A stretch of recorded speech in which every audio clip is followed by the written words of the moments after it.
نحمدہ ونصلی علی رسولہ الکریم اما بعد اعوذ باللہ من الشیطان الرجیم بسم اللہ الرحمن الرحیم رب اشرح لی صدری ویسر لی امری واحلل عقدۃ من لسانی یفقہوا قولی۔ السلام علیکم ورحمۃ اللہ وبرکاتہ۔ کیسے ہیں آپ سب؟ انشاءاللہ خیر و عافیت سے ہوں گے۔ اللہ تعالیٰ آپ سب کو اپنے حفظ و امان میں رکھے، آمین ثم آمین۔ 13واں پارہ الحمدللہ، آج ہمارا 13واں پارہ شروع ہونے جا رہا ہے۔ سورہ یوسف، آیت نمبر 53 to 57۔ لفظی ترجمہ: وما، اور نہیں ابرئ، میں پاک کہتا، نفسی، اپنے نفس کو، ان النفس، بے شک نفس، لامارۃ بالسوء، نفس ہمارا سکھاتا ہے برائی، الا مگر ما رحمہ، کہ جس پر رحم کرے ربی میرا پروردگار، انا، بے شک ربی میرا پروردگار، غفور الرحیم، بخشنے والا مہربان ہے۔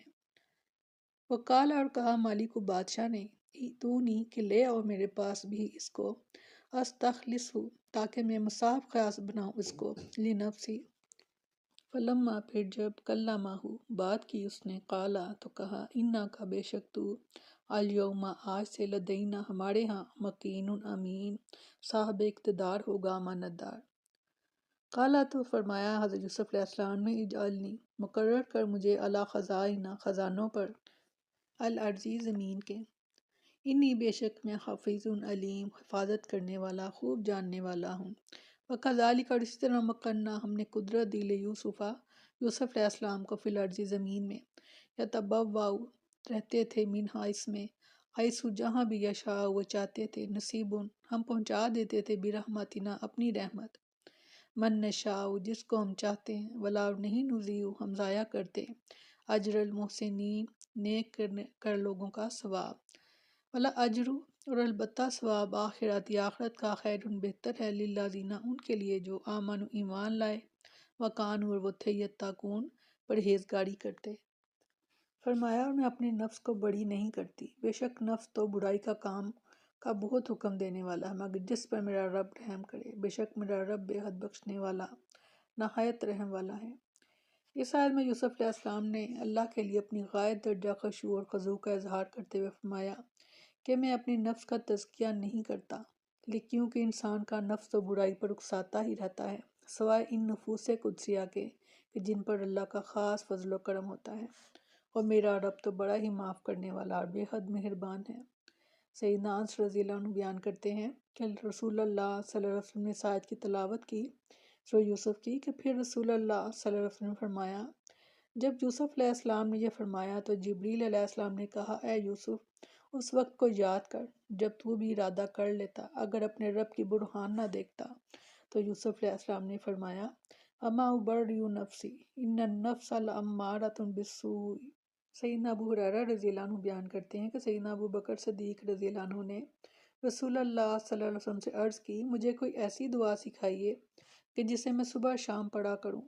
تو آپ صلی اللہ علیہ وسلم نے فرمایا، یہ دعا پڑھا کرو، اللہم عالم الغیب والشہادہ فاطر السماوات والارض رب کل شیء وملیک اشہد ان لا الہ الا انت اعوذ بک من شر نفسی ومن شر الشیطان وشرکہ۔ اے اللہ، اے غیب اور حاضر کو جاننے والے، آسمانوں اور زمین کو پیدا کرنے والے، ہر چیز کے پروردگار اور مالک، میں گواہی دیتا ہوں کہ تیرے علاوہ کوئی عبادت کے لائق نہیں۔ میں تیری پناہ مانگتا ہوں اپنے نفس کے شر سے اور شیطان کے شر سے اور شرک سے۔ فرمایا، اور بادشاہ نے کہا کہ اسے میرے پاس لاؤ کہ میں اسے اپنے لیے خاص کر لوں۔ پھر جب اس نے ان سے بات کی تو کہا، بلا شبہ تو آج ہمارے ہاں صاحب اقتدار، امانت دار ہیں۔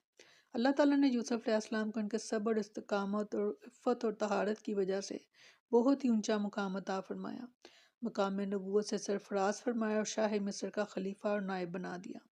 جب بادشاہ کو ان کی عفت اور طہارت نفس اور وسعت علم کی خبر ہوئی تو انہیں اپنے پاس لے آنے کا حکم دیا تاکہ انہیں اپنا خاص مشیر کار بنا لے، اور جب ان سے بات کرنے کے بعد اسے تمام باتوں کا یقین ہو گیا اور جان گیا یہ تو وہ گھوڑے نایاب ہے جو کسی قسمت والے سے ملا کرتا ہے، تو فوراً یوسف علیہ السلام سے کہا، میں تمہیں اپنی حکومت میں اعلیٰ منصب پر متعین کرتا ہوں۔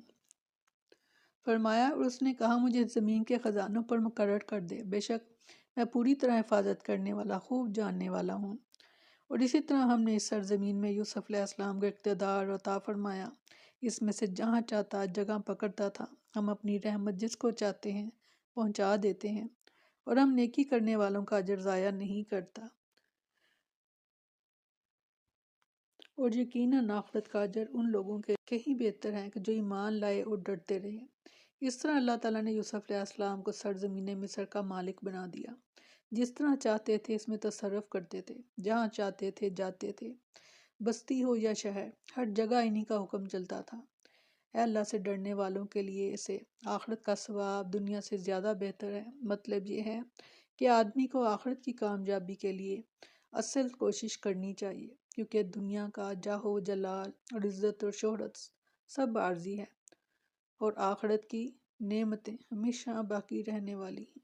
بے شک بہت اہم آیات سورہ یوسف کی، اللہ تعالیٰ ہمیں ان کے صحیح مطلب اور معنی سمجھائیں تاکہ ہم ان کو صحیح طریقے سے سمجھیں اور پھر ان پر عمل کر سکیں۔